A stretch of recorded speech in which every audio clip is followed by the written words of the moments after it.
Hi, good afternoon, everybody. My name is ZEN Kahn, and I'm the Managing Partner of ZEN Professional Development. Today, I will be your host for this webinar, and I will be joined by Praveen Nair from Heal Middle East and Manny from Brandbox, who will be hosting today.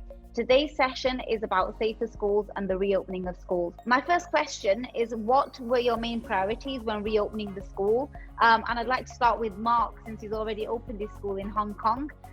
So Mark, I'd appreciate your answer on this question. I think the first priority is just making sure that you can put all the testing measures in place. So, I mean, we invested in thermal cameras on entry because we realised that you couldn't really have a queue of people being tested with a thermal gun, head gun. So thermal imaging cameras, I think, were the best investment we made in terms of getting vast, quick numbers of pupils into the school. And what are your biggest concerns about students returning, or what were your biggest concerns? Biggest concerns were children settling. You get all the little footprints by the gate for where children can stand as they come in. These children are from 6 to 14 now in that school, and they're all very regulated, follow the rules. And I just look over out of my office at playtime, break time, and all the young girls, for the first time they'd seen each other, were all arm in arm running around. We're reopening a school in 3 weeks. What are your thoughts on this?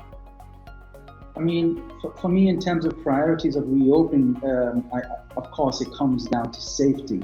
That is the utmost and the biggest priority, and that's the reality, because if you don't have specific measures in place to ensure the safety of the students, your staff, parents and other stakeholders coming in and out of the school, and if those measures are not in place in their entirety, then what that will mean is you have a number of cases and you may have to go to a full-time model. And then our reflections.